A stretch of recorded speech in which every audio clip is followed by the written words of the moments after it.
so the trial chapters are chapters 12 through 21, or maybe 12 through 22. Quick overview of the action in this section.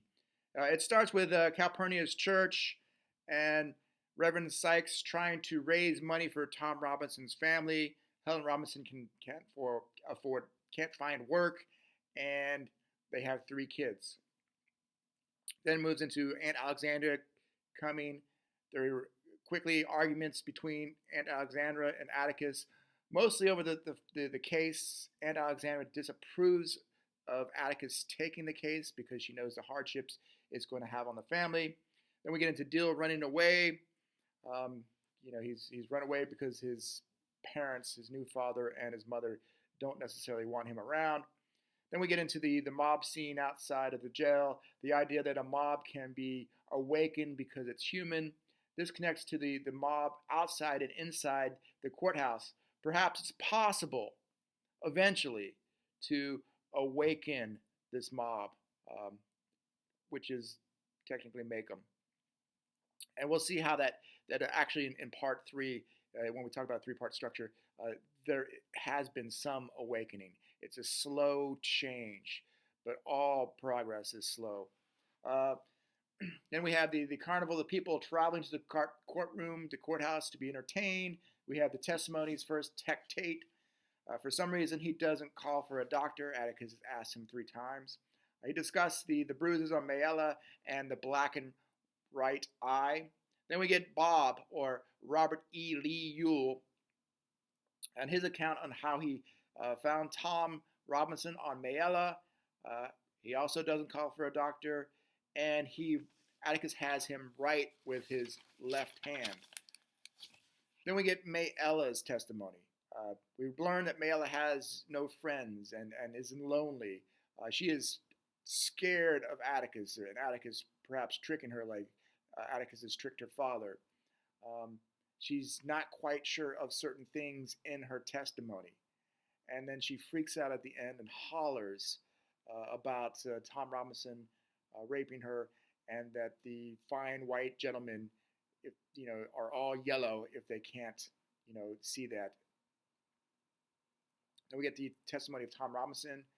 His left hand was caught in a cotton gin, so he can't use it. He was just trying to help out Mayella because no one else did. He felt sorry for her. He ran because he was scared that he'd end up in court trying to defend what he did not do. Then we have Atticus's closing statements. Mayella broke a taboo. She tempted an African-American man, a black man. Therefore, she had to get rid of her evidence when her father caught her. Also, the case held no medical evidence. There is the testimony of the two witnesses for the prosecution. The state seemed unreliable, and Tom Robinson's testimony contradicted theirs. Also, Mayella was beaten by a man who led exclusively with his left hand. Tom Robinson does not have a left hand that's usable. Bob Ewell is left-handed and signs with his left hand. The jury convicts anyway. In this section, we get the many connections to Boo Radley. First is Dill. This idea that Boo is lonely and no one wants him, and he has nowhere to run off to. We have Dill and Mayella that are connected to him through in this section. There's some themes, appearance versus reality.